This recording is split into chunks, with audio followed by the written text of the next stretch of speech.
Hello ළමයි සුබ දවසක් ඔයාලට කොහොමද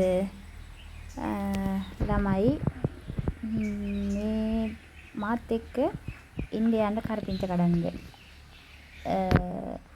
මේ වෙලාවේ උදේ ඇති 10යි වෙලාව උදේ 10යි වෙලාව සාමාන්‍ය අවුවක් තියෙනවා ඉතින් ලස්සන පරිසරයක් ඒ තිබේ වතුර ලිඳක් අපි ඕකේ තමයි වතුර බොන්නේ කිව්ලා නෑ පොඩ්ඩක්වත් ඉතින් මේ අපේ ගෙවල් ළඟ මල්ලි කෙනෙක්ගේ වත්තර තමයි යන්නේ ඒ හරි ලස්සන පරිසරයක් පොල් ගස් මැද්දේ එයා මිරිස් හදලා තියෙනවා මම පෙන්නන්නම් ඔය තියෙන්නේ මිරිස් හදලා එයා ඒ වගේම peer ගහක් තියෙනවා හැබැයි ගෙඩි නෑ මේ වෙලාවේ ඉතින් හරි ලස්සනයි පොල් කෑල්ලක්. හරිම ලස්සනයි පරිසරය දකිද්දී ආස හිතෙනවා. ඉතින් මං කරපිංච කඩන්නේ අපි ඕගොල්ලෝ දැනටමත් දන්නවා මං කලවම් මිරිස් කුඩු එකක් හදනවා මේ වෙනකොට. ශානි ප්‍රොඩක්ට් විදිහට මගේ නමින් ඒ කරලා හොටෙල් වලට රෙස්ටුරන්ට් වලට ඕන හැම අවස්ථාවකටම කියන්නේ සිල්වර් බඩු කඩවලට එහෙම මම දානවා. ඉතින් මේ හදිසි ඕඩරයක් තිබුණා. ඒක ඊයේ දෙන්න තිබුණේ. ඊයේ දෙන්න බැරි වුණා. ඒත් ඕඩරයක් තිබුණ නිසා දැන් කරපිංචි වෙරලා තමයි තිබුණේ. කලවම් මිරිස් කුඩු එකක් නේ හදන්නේ. ඒ නිසා අපි දැන් මේ යන්නේ කරපිංච ටිකක් කඩාගෙන ඉන්න. ඉතින් මේ ඇත්තට මාස හිතනවා මම මේ වත්තට ආවේ අවුරුදු 3කට පස්සේ. ඒ මාළිලාගේ මොකද මේ ওই වත්තේ මං ගහක් ගානේ ඇවිදලා තියෙනවා. ඔන්න ළමයි බලන්න පෙනල වැලක්. ඒ පෙනල වැලටත් මල්ලි මේ කණු ගහලා හදලා ඒකෙත් එයා මං හිතන්නේ කොළ කඩලා ගන්න නිසා. ඉතින් අවුරුදු 3කට පස්සේ ආවා කියන්නේ මං ඇත්තටම මේ හිටියේ නෑනේ. මම රටින් ඉඳලා ආවට පස්සේ ඒත් දැන් මාස දෙක තුනක් විතර නාවිලා ඒවත් මම මේ වත්තට ඇවිල්ලා නෑ. ඔන්න අද තමයි අවුරුදු 3කට විතර පස්සේ මේ වත්තට යන්නේ. අවිනදා ඉතින් අපි දර හොයාගෙනක් තියෙනවා. කුරුම්බ විහිලක් තියෙනවා. ඉතින් හැම තැනම ඇවිදලා තියෙනවා. නමුත් ඉතින් එන්න බැරි වුණා. ওই ළමයි ඔන්න ওই කරපිංච ගහට තමයි ආවේ. ඔන්න ඔය තියෙන්නේ කරපිංච. ගහ සරුවට වැටිලා තියෙනවා. ඒකෙන් තමයි අපි කඩාගෙන යන්නේ. පිරිසිදුයි ඇත්තටම.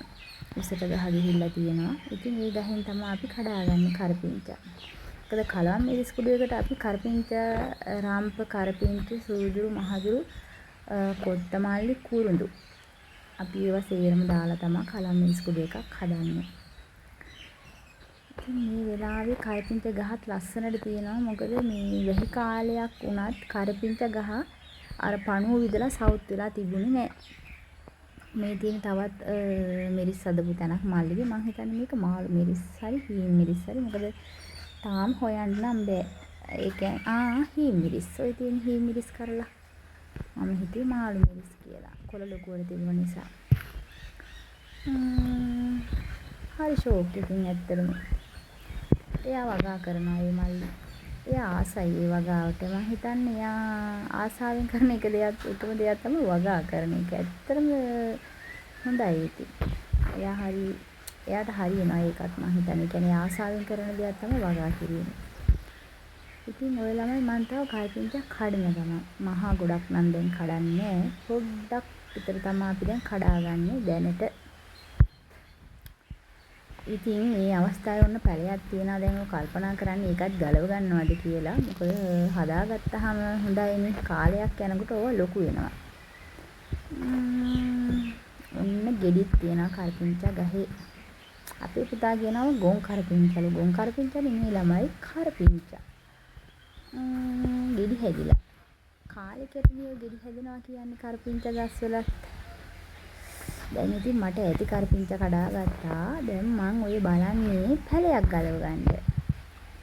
මම දැන් පැලයක් කියලා ගැලෙව්ව එකක් හැබැයි ඒක කැඩිලා ගියා. මුල නැතිව. ඒකත් මම මුල අනිත් එක්ක කඩලා කොළ ටික ගත්තා. ඔය අවස්ථාවෙත් මම ඉතින් පැල හොයන ගමන් ළමයි ඉන්නේ.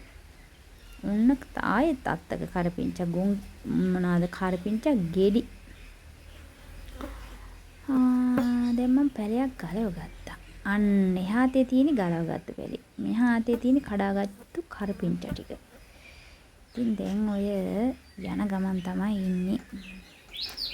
ඒ වුණාට ළමයි අවුව මහා ගොඩක් සැරත් නෑ. හරි ෂෝක්. ඉතින් ඒ විදිහ මහා සැරකුත් නෑ සාමාන්‍ය විදිහට. ඒක හරි ලස්සන පරිසරයක්. දැක්කමත් ආසෙ හිතෙනවා. මොකද අවුරුදු 3කට විතර පස්සේ මේ වත්තට ආවේ. ඉතින් ඇත්තටම වෙනදානම් අපි ඉතින් මේ හැමදාම වගේ ඉතින් පොල් අතු කපානවා. එතකොට දරා හිඳිනවා. ඉතින් පොල් පිටි හනසු. එහෙම ඉතින් ඇත්තටම ඉතින් මේ මල්ලි අපිට දෙනවා. ඉතින් අපිත් ඇවිල්ලා ඉතින් ඉතින් අපේ මල්ලි කෙනෙක් නේ ඉතින්. ඒ නිසා හරි මතක සටහනක් මතක් වෙනවා ඒ කාලේ.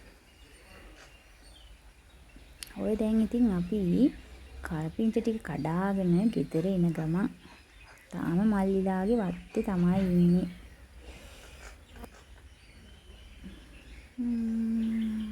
ඔය බලන්න කොතනද තියෙන මිරිස් කොටුවක්. ඔය ඒ මම හිතන්නේ ඒ තී මිරිස් තමයි.